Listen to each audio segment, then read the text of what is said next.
What's up guys, Luke here and I'm back with another video, and today we are going to be talking about the Sony Vaio PCG-SR line. So as you can see, these are pretty small laptops. They're about 10-inch screens and they're basically very early super slimline laptops. These are both Pentium III systems. We have an SR21K on the left here, and on the right we have an SR1K. So what's the difference? Well, the SR1K came with a 500 MHz Pentium III, and it has a 440BX chipset, and it uses a very unusual 3MB graphics card. It uses a Neomagic 256 of some kind. I can't remember the exact thing, but it's got a Neomagic card in it, whereas the SR21K has got a 650 MHz Pentium III, and it has S3 Verge graphics and an 8 meg card, so it's a lot more capable. Now, the CPU isn't that different, so the SR1K is pretty incomplete, but this is what the inside of the SR21K looks like. And you've got your keyboard, trackpad, memory stick slot, control wheel, and without further ado, let's not power it on because I haven't plugged it in. The battery, I've only got one battery for these, and it's, oh no, there we go. The battery is completely dead. Unfortunately, both of these laptops seem to have very similar problems. So both of them, the trackpad and palm rest, don't seem to connect properly at all. The SR21K has a completely dysfunctional card bus slot, and the SR1K's is extremely glitchy. Why is this a particular problem, you may ask? Well, these laptops do not have built-in CD drives. They're too thin.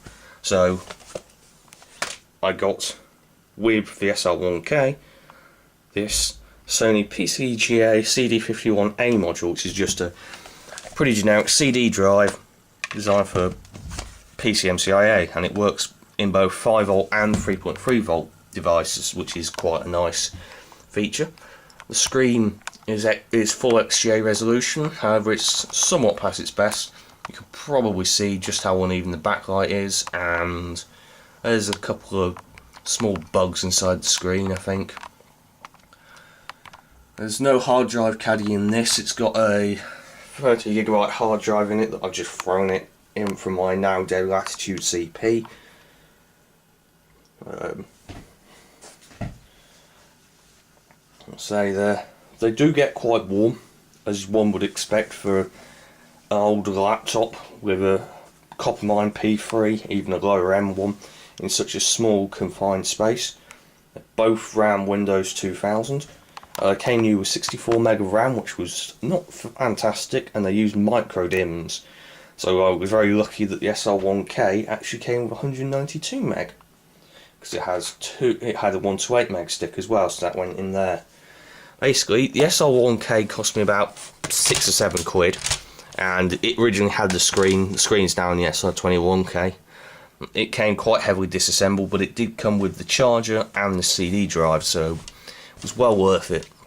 So it does work, but the PCMCIA slot is dodgy, the USB port was dodgy, and you know, the palm rest isn't picking up properly. It's just not really worth going too much further with, because parts are too rare and too expensive.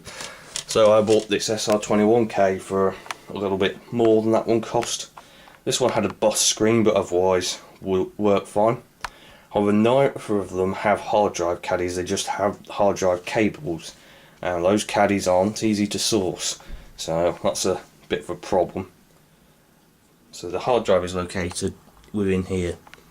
Both of them have the same palm rest fault, both of them have similar PCMCIA slot faults.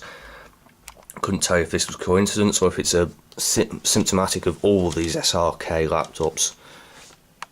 No way of knowing.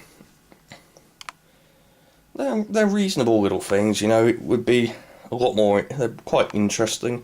It's just a shame that neither of them are in as good a shape as it would be nice to have them. They're pretty decent for games. The screen, despite the defects in it is pretty sharp, particularly when you push it up to XGA. It looks a bit crappy at lower colours, and you're not on sort of 16-bit or 32-bit. It looks pretty crappy with the mess of the backlight and everything, but it gets the job done. So these were pretty impressive at the time, considering how thin and light they are. I mean, they weigh about 1 kilo. I mean, this one, devoid of a screen and a hard drive and a battery, it weighs a few hundred grams. There's no weight to it at all. The screen was completely smashed. There it was smashed like down in this corner. There you can see the internals. As this one's a more powerful system, it made sense to put the screen in that. I'm not entirely sure what I'm going to do with these beyond where they are, to be honest. If I do sell them, they'll be sold together. But other than that, I don't know how much further I'm going to work on them. Which is a shame, because I'd like to get them fully working. I may try and buy another palm rest and see if that's third time lucky. I honestly don't know what I'll do. So they're completely devoid of legacy ports as well, apart from PCM-A, if you count that as legacy, which it wasn't at this time. You've got one USB port down here. Yes, I know you're the wrong way up. You've got some kind of random connection there. There's your memory stick slot. There's the fan vent. Fan grill at the bottom. This is much more friendly than the one at the bottom of the SR1K. Then you've got headphone and microphone. That's about it. Which is pretty puny, but kind of what you'd expect. Battery's located under here, and of course, battery is completely dead. It reads at about 1 volt. It's nowhere near functional. Both laptops work, but they're both iffy, which is a shame, because these are quite rare. There's a few of them around, but not many. So yeah, if you enjoyed it, the CD drive, by the way, it works absolutely perfectly. There's nothing wrong with it at all. I've used it with several different systems, and it's not the drive, it's clearly the slots. I've tried a few different colours in that, and it doesn't work. So anyway, if you enjoyed this video, please leave a like, comment, and if you're new to my channel, maybe subscribe, and maybe share my videos. It really helped me out. So yeah, hope to see you back in the very near future. Look out.